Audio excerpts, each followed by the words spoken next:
Welcome back to the Money and Wealth Show. I'm Sterling Fox. Our special guest this week is the founder and the president of Agora Financial Incorporated, Mr. Bill Bonner, with us. And Bill, you've addressed the matter of recession and depression a couple of times in our conversation already.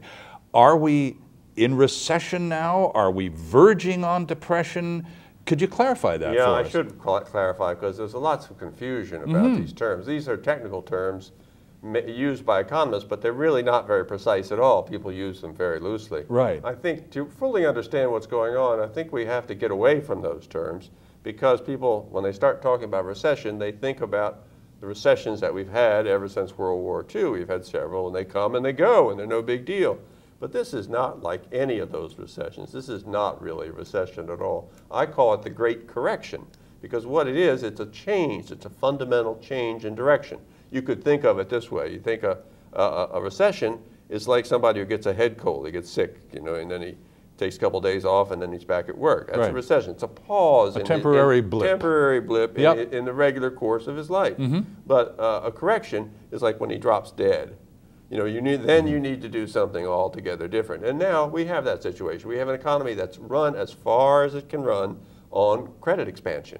That's the main feature of the U.S., probably Canadian, but certainly European economies since World War II, a gradual increase in the credit, and at the end it was kind of a not so gradual increase in credit of the average household and businesses too. But that has come to an end because once you get to the point where you can no longer service your credit, we saw that first in the subprime sector where people are taking out big mortgage loans that they couldn't possibly pay. Right. Well, once that starts, then you get the other side.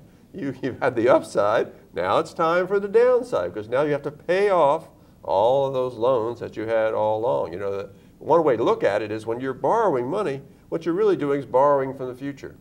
But the future doesn't sit there forever, you know, out there in the future. Suddenly the future comes and you've got to pay. And that's what we're seeing now. We're paying back all that loan. So this is a correction and it's going to last a while. A friend of mine mentioned recently that there's more money been borrowed in the last few decades that can ever be fairly repaid. Well, it's not being repaid already. We're seeing massive, what we call debt destruction. It's not repaid because people who can't pay it don't pay it. You know, what happens is it gets written off. Yeah. Gets restructured, disappears. All those foreclosed houses, that debt's not paid, it just disappears. And that disappearing money, that's money that before the bank had it, you know, its depositors, its shareholders, the bondholders, and the person with the house. Everybody thought they had money, and then suddenly the guy doesn't pay his mortgage, and now nobody has any money, and the volume of money actually contracts. That's a contraction, you know, and that's what we're having. At the same time, though, in the same breath, literally, governments have got their money printing machines in turbo drive, and they're cranking out the paper currency 24/7. They are cranking out credit, they're cranking out debt. They are not yet cranking out paper money as much as they will. I mean, there's more to come. There's a lot more of that to come. They haven't really embraced the Argentina or Zimbabwe solution, not yet, and they probably won't as long as this stage continues without too much interruption, and I think it will. You know, so far they're able to finance deficits at $1.5 trillion a year in the U.S., and I don't see any reason that that's going to come to an end anytime soon. So this is, right now we're in Japan territory. We're in a long, slow, soft, punishing kind of correction. Lasts for many years. And I think this is going to last for many years. You know, we've seen studies, one study says that a deleveraging cycle, which is what we're in, lasts for about 10 years. And right now, at the rate in which debt is being canceled and destroyed, it's about $2 trillion a year. And I think we've got about $20 trillion worth of surplus or excess debt to be destroyed. So we're talking about a 10-year period of debt destruction. So if your listeners, you know, your viewers might want to think about a 10-year period in which the economy is going to be bad, unemployment is going to be high, there's not going to be a lot of growth, and it's not going to be easy. And probably asset prices, particularly stock prices, are going to react to this, which they haven't yet. They're going to react, and they're probably going to fall much more. So the principal focus for an individual looking that far down the road, 10 years, Yeah. should be self-preservation above all else. There are times to try to make money, and there are times not to lose money, and this is a time not to lose money. So I definitely think people should be thinking about preservation. Are there any asset classes out there at all that you can recognize as being possibilities? Well, bonds. Bonds are the big winners in a deleveraging cycle. People buy bonds, they buy them to protect themselves, and bonds typically go up. Now, unfortunately, bonds are already very, very high. We have very low yields, meaning very high prices. So I don't think they're going to go up much, but that's what people typically buy. And then the trouble with bonds is that once you've bought into the bonds and you're making a little bit of money and you're feeling pretty happy, then the government tends to get that old printing press going, because eventually, you know, they can't bear that kind of suffering. They can't bear those high unemployment rates and all those people who want handouts and unemployment compensation and food stamps. It's just untenable from a political standpoint. So that's why you've got a bond. You're holding bonds, the government starts printing money, and all of a sudden your bonds are not worth much. Still, it's a dangerous thing to buy. Everything's dangerous these days. Everything's dangerous. Bill Bonner, thank you so much for joining us, sir. We appreciate your taking the time to educate our British Columbia viewers. Well, thank you very much. And we'll be right back.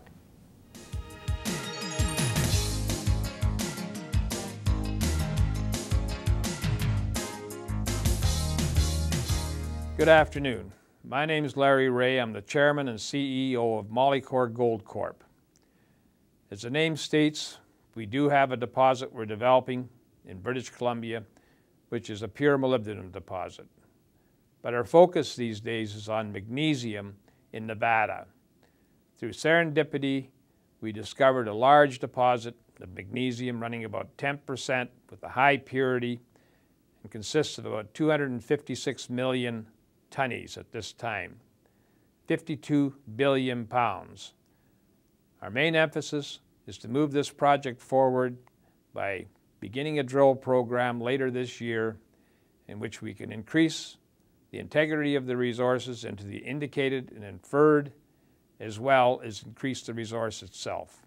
For further information, please visit our website at molycorp.com or phone us at 604-531-9639.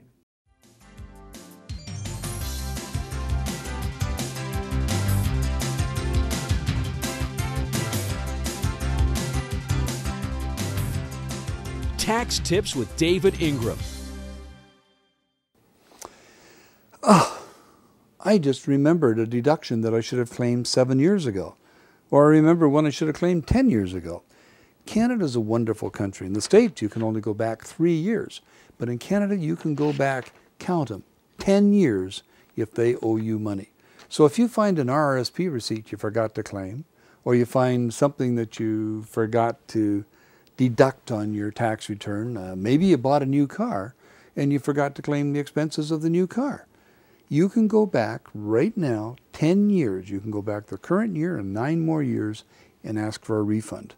And Canada is the only country in the world that does that, and that's good stuff. And Brian Mulrooney brought that in just for the record. That's a tax tip from David Ingram, and take advantage of it if you know about it.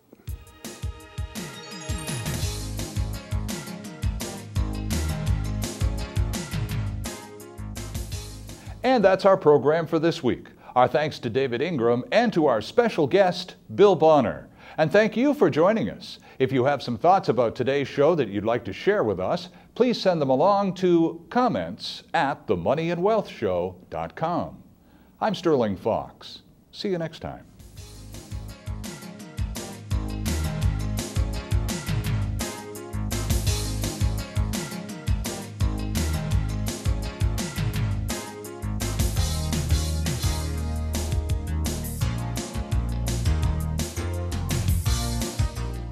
Comments made on the preceding paid commercial program are an expression of opinion only and should not be construed in any manner whatsoever as recommendations to buy or sell any financial instrument at any time.